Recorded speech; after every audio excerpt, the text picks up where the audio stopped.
लंबा रास्ता तभी कम होता है जब हम खुद को लगातार आगे बढ़ाते रहे। जितनी तेजी से हम जीवन में आगे बढ़ेंगे, उतनी ही तेजी से मंजिल हमारे नजदीक आती रहेगी। एक बार की बात है, गौतम बुद्ध को किसी गांव में प्रवचन देने के लिए जाना था। इसलिए वह सुबह जल्दी उठे और अपने शिष्य समर्थ को अपने साथ लेकर उस गांव की ओर चल दिए।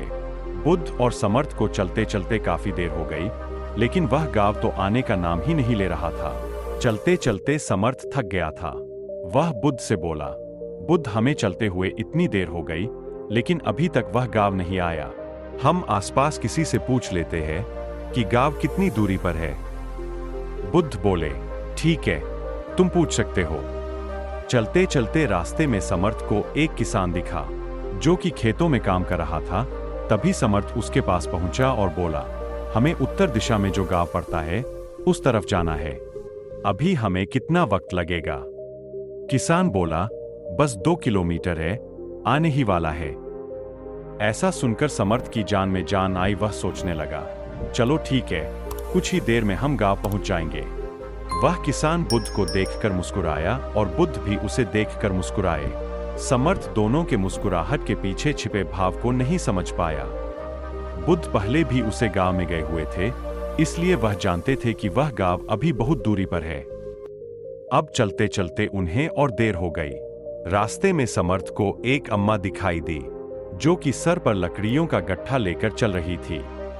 समर्थ ने उन्हें रोका और पूछा, अम्मा, हमें उत्तर दिशा में जो गांव पड़ता है उधर जाना है, हमें कितना वक्त लगेगा?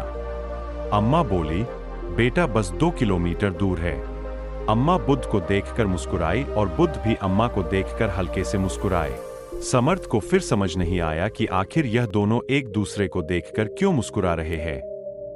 फिर काफी देर चलने के बाद समर्थ को एक तीसरा व्यक्ति दिखा। समर्थ ने उससे वही सवाल किया और उसने भी यही उत्तर दिया कि गांव बस 2 किलोमीटर दूर है। समर्थ अब बहुत ज्यादा थक गया था, इसलिए उससे रहा नहीं गया। उसने गुस्से में अपना झोला फेंका और बुद्ध के सामने हाथ जोड़कर बोला, बुद्ध, मुझे माफ करो, लेकिन अब मेरे भीतर तनिक भी चलने की हिम्मत नहीं है। जिससे भी पूछो वह यही कह रहा है कि बस 2 किलोमीटर दूर है, लेकिन हमें चलते चलते इतनी देर हो गई। हम सुबह निकले थे, अब सांझ हो रही है, लेकिन फिर भी गांव है जो वो आने का नाम ही नहीं ले रहा। बुद्ध बोले, धैर्य रखो समर्थ, कोई बात नहीं, मैं तुम्हारी परेशानी समझता हूँ। तुम्हारी तरह मैं भी बहुत थक गया हूँ। बगल में एक पेड़ है, रात भर हम उधर विश्राम करते हैं और सुबह गांव की ओर निकल जाते हैं। ऐसा सुनकर समर्थ को थोड़ा चैन मिला। वह और बुद्ध दोनों पेड़ के नीचे आराम से बैठ गए। समर्थ बोला, बुद्ध, एक बात समझ नहीं आई। जिससे भी मैंने रास्ता पूछा सभी 2 किलोमीटर कह रहे थे। यदि सच में रास्ता 2 किलोमीटर की दूरी पर होता तो हम कब का पहुंच जाते? बुद्ध बोले, समर्थ, मैं इस गांव में पहले भी जा चुका हूं। यह गांव 2 किलोमीटर नहीं, 20 किलोमीटर दूरी पर है, जिसमें 6 किलोमीटर हम पार कर चुके हैं। समर्थ बोला, बुद्ध, यह गांव इतना दूर है तो आपने मुझे पहले ही क्यों नहीं बताया? बुद्ध बोले, क्योंकि मैं नहीं चाहता था कि लंबे रास्ते का सोचकर तुम पहले से ही रुक जाओ।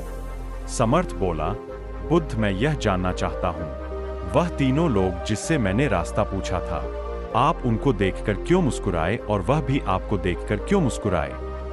बुद्ध बोले, वह मुझे और मैं उन्हें देखकर समझ गया था कि हमारा काम एक ही है, दूसरों को आगे बढ़ाना। जैसे मैंने तुम्हें नहीं बताया कि गांव 20 किलोमीटर दूर है, वैसे ही वे तुम्हें नहीं बताना चाहते थे कि गांव अभी बहुत दूर है। लेकिन उन तीनों ने मिलकर हमसे 6 किलोमीटर का रास्ता तो तय करवा ही दिया। बुद्ध आगे बोले, जब मनुष्य को पता होता है कि मंजिल पास में ही है, तब उसकी गति बढ़ जाती है। लेकिन जब मनुष्य को यह पता होता है कि रास्ता बहुत लंबा है, तो उसकी गति धीमी हो जाती है। जीवन के किसी भी मार्ग पर किसी भी व्यक्ति की गति धीमी ना हो, इसलिए उसे हमेशा प्रोत्साहित करते रहना चाहिए कि बस मंजिल आने ही वाली है। बुद्ध की यह बात सुनकर शिष्य ने उन्हें दंडवत प्रणाम किया। समर्थ बोला, बुद्ध, यह मेरा सौभाग्य है कि आप मेरे गुरु हैं। आपके साथ मुझे हमेशा ही कुछ सीखने को मिलता है। इस रास्ते की यात्रा में भी आपने मुझे बहुत कुछ सिखा दिया है। मैं समझ चुका हूं यदि मनुष्य को मंजिल से प्यार हो तो उसे अपने आप को बार बार यही समझना होगा कि बस थोड़ी दूर और इस प्रकार एक दिन वह अपनी मंजिल पर पहुंच जाएगा। बुद्ध और समर्थ ने पेड़ के नीचे रात भर विश्राम किया और सुबह गांव की तरफ निकल गए। इस कहानी से हमें यह शिक्षा मिलती है कि मनुष्य को हमेशा खुद को आगे बढ़ाते रहना चाहिए। उसे इस बात का यकीन होना चाहिए कि मंजिल है और बहुत पास है। वह दूरी तभी घटेगी जितना हम आगे बढ़ेंगे। तो अपने कदमों को तेज करो और खुद से हमेशा यही कहो कि मंजिल दूर नहीं, मंजिल पास है। दोस्तों, अगर आपको ये कहानी अच्छी लगी हो तो कृपया करके आपकी प्यारी चैनल पीसफुल बुद्धा को सब्सक्राइब अवश्य करें ताकि ऐसी ही सीख देने वाली कहानी हम आप तक पहुंचा सके।